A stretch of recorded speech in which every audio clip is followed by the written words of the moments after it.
Welcome to Insights into Northeast Michigan, a WBKB News public affairs program. Insights deals with the issues affecting those within the community, as well as Northeast Michigan and the state. And now, Insights into Northeast Michigan. Welcome to Insights. I'm Sherry Stewart. Today we're talking about the coronavirus pandemic, which unfortunately is still with us. Health officials say they're concerned about an uptick in cases, especially as we head into the flu season. Joining me today is regional school leadership that's asking for your help to combat the spread of COVID-19. Joining us today are several regional school leaders. First off, we have Scott Reynolds with AMA Educational Service District Superintendent, so welcome today. We have Dan O'Connor, Superintendent of Alcona Community Schools, David Rabideau, Alpena Public Schools Superintendent Carl Sider, with the Atlanta Community Schools, Hillman Community Schools Superintendent. That's a mouthful there. And so all of you gentlemen have signed on to a letter hoping to engage the community in terms of what you're hoping to do to mitigate the spread of COVID-19 in the community so that we can lessen the disruption to face-to-face learning in our school district. So I want to start with you, Scott. Tell me how important this letter is and what you're really hoping the community will do to help you further your goals in this area. Thank you for giving us the opportunity to be here to talk on this subject. It's really a critical time, not just for our students in our schools, but our community at large. Since March, there's been a call to action for all members of the community to come together and find ways to mitigate the COVID virus. And what we recognize is that our educators have worked intentionally, extensively as well, to provide creative opportunities to educate our students. What we're recognizing is a large segment of our student body across the AMA ESD have opted to go remote, or because of mitigating factors, the structure of the school district has put us in a position where we've had to apply a remote application of learning. And we recognize that our preference would be, to the greatest extent possible, would be to provide face-to-face instruction. But we have to balance student safety and staff safety as the top priority.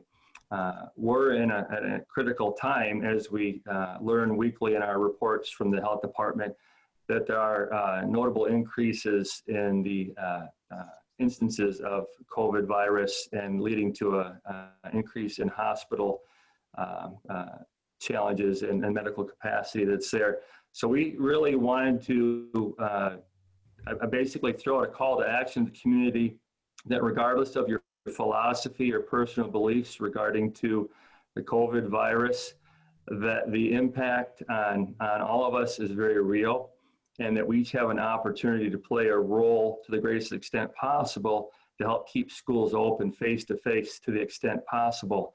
And that's by following the basic procedures of regular hand washing, social distancing, mask wearing, and all the other guidelines that are out there.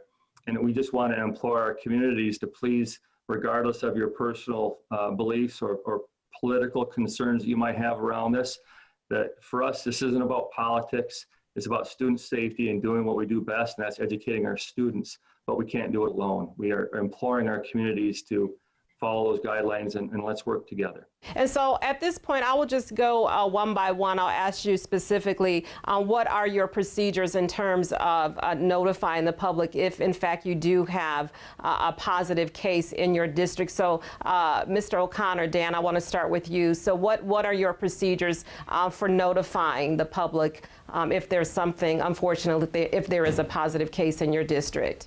Yeah, so obviously when we're notified that we have a positive student case or staff case in two different situations, we'd be contacted and then begin the communication process out to families in the community, and as well as the media, to make sure we notify all the stakeholders in a pretty concise time frame to let them know, who would be impacted by that potential situation, whether it be a probable case or whether it be a confirmed positive, so that we're able to notify everyone in a timely manner, be able to report that out via our website and social media outlets and, whatever other communication tools that we may have, so that all are aware, especially, and then obviously those that would be more closely connected to that situation or been in close contact would receive a different level of communication, likely from the health department. If the amount of population is significant, the school may step in and try to be able to help the communication process in that system as well. So that obviously in each of these situations with everybody's level of interest and anxiety in some cases are vital. So our communication in a timely manner is key. Mm-hmm. And Mr. Rabideau, I know that I believe you had students that were quarantined not too long ago. Can you walk us through your procedure for the district here? Yeah, absolutely. So we've had students and staff in this most recent incident that were identified to quarantine. And, Mr. O'Connor touched on the anxiety. I think it's important that everyone knows that there's a 24-hour period to provide all that notification, both internally and externally. And so it's really about having the time to get those communications correct. And that starts with being able to identify who in fact needs to be quarantined. So that's been a very collaborative process between Alpena, and I know the other districts feel as well, and then the DHD. You kind of work through, how did the student or staff move throughout the day? What kind of contact did they have? And then DHD makes those determinations as to who needs to be quarantined. So, from getting the message out to our community, we want to make sure we have it right. But we want to communicate as quickly as possible and as thoroughly as possible to kind of bring that anxiety down. There is not this immediate rush to get everyone out of the building in like an evacuation sort of situation. You have time. We have quarantine rooms, so if someone is identified in the building at that time, they would be separated from the population. In most cases, the identification came after the student or staff were already outside of the building.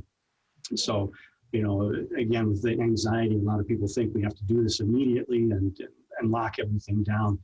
It's a bit more careful process than that. And then just kind of getting the right information out to the right people.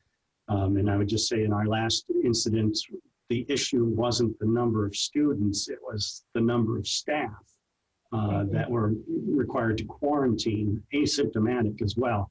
That just didn't allow us to accommodate the students on campus.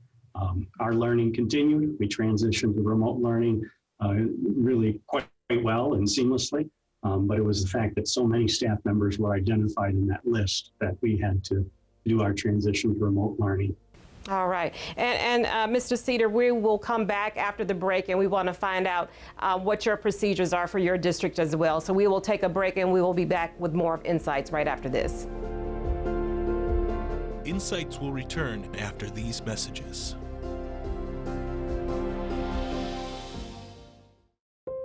Welcome back to Insights. We're continuing our conversation with regional school leadership and what they're needing from the public so that we can help mitigate the spread of COVID-19 and lessen any disruption to face-to-face learning in our classroom. So we want to pick up with Carl Sider with Atlanta Hillman School District, the superintendent there. So at the break, we were talking about what your procedures are for notifying the public, the students, as well as the parents, if there is a case of a positive COVID-19 in your system. So, Mr. Sider, what are your procedures? What can we expect there? Well, thank you, Sherry. I think David touched on it in his message that we want to gather the information as quickly as possible and to make sure that we have it right. A lot of what we do is that immediate communication with the health department and gathering that information from the parent and the student as to the situation, who they may have come in contact with, and then talking with the health department. We're working in unison, trying to understand the details of the situation And that allows us to identify, is this a probable case? Is this a close contact case? It's easy when you have the confirmed positive, but in many situations that I've had to deal with, that's not so clear cut. So, but in the event of a probable or a positive case, naturally, the first thing I do is notify our parents through, as Dan mentioned, whatever avenues that we have at our disposal. That is an all call out to all our parents, social media, website. The big thing is, what can we do as school districts with measures that allow us to do that contact tracing with the health department as quickly as possible? Because we're all here because the number one goal is face-to-face learning.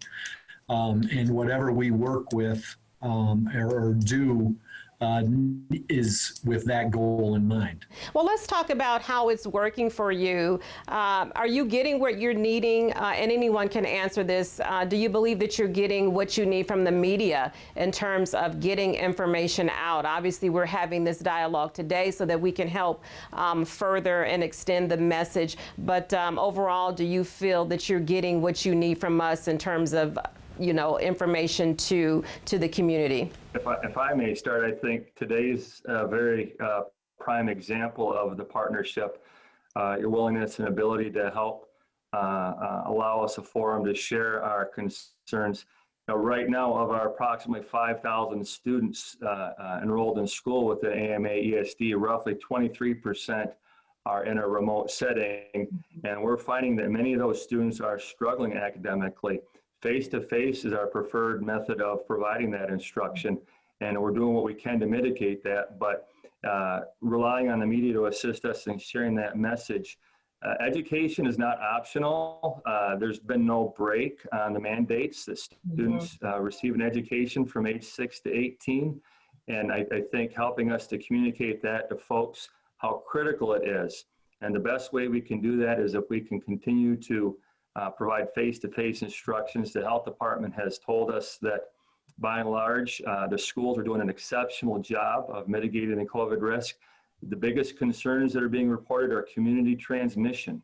And so being able to help us utilize the media to share that message, that it is critical that folks recognize that there's no time off from COVID mitigation.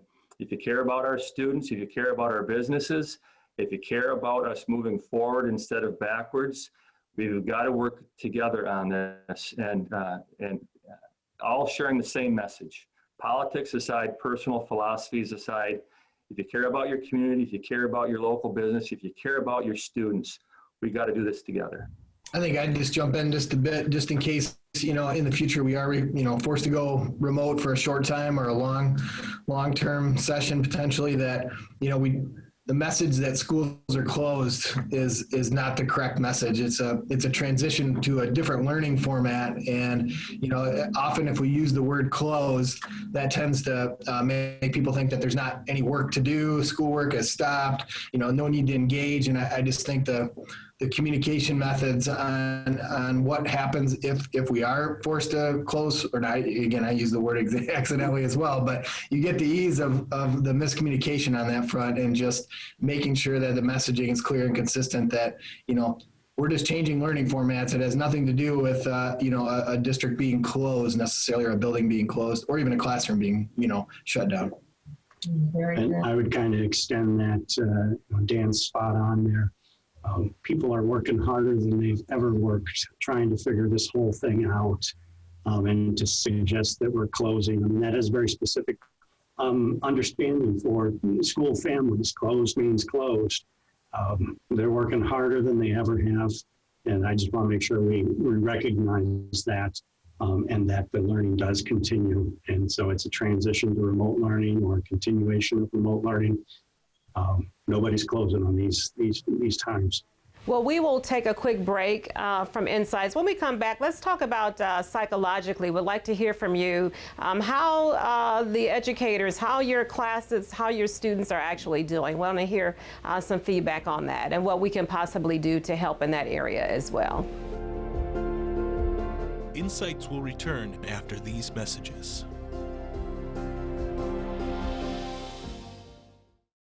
Welcome back to Insights. We're continuing up our conversation with regional school leadership here about what you can do to help mitigate the spread of COVID-19 in our community so that we can also keep going with face-to-face learning in our classrooms. That's ultimately what these educators would like to see. So we want to talk about what actually is happening with our students psychologically. How are they doing?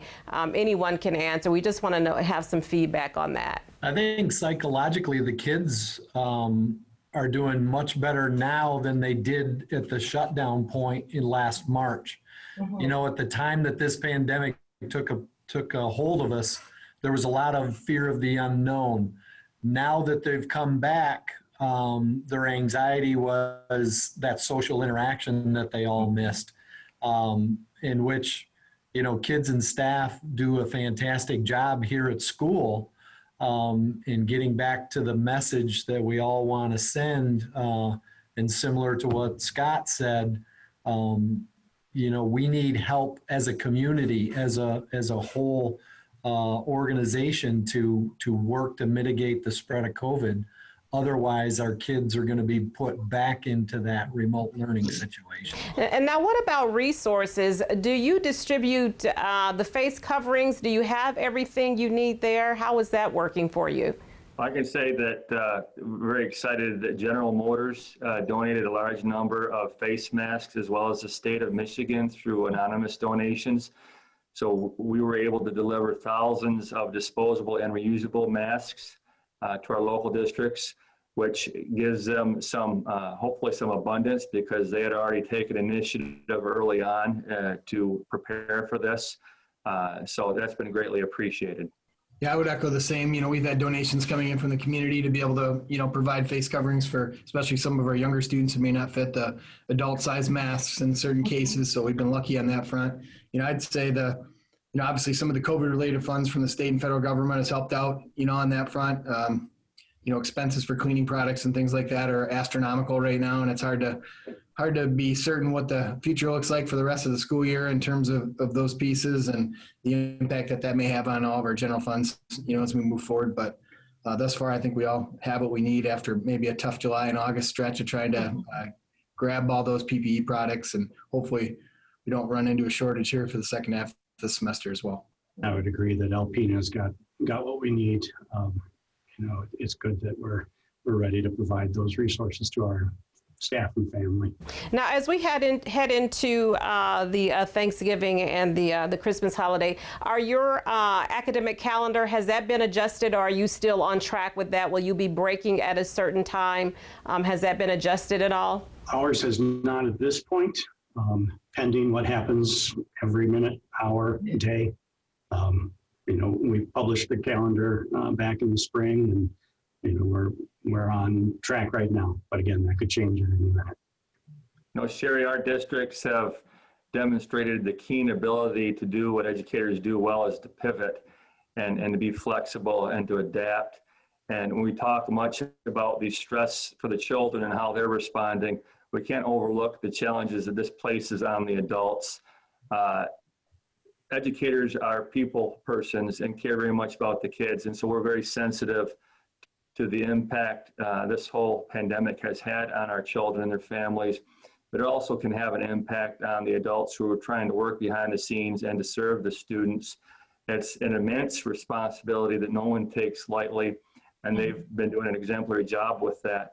I think what I would ask everyone in the community to keep in mind is that we're all role models for our students, and we can help set the tone for them at the dinner table or at the grocery store for how we interact, how we communicate, what message we share, and recognize sometimes our school leaders here, they deal with some pretty tough phone calls from some pretty angry people, recognizing that there's a complexity with this, but our leaders work very hard to do the right thing and also follow the letter of the law.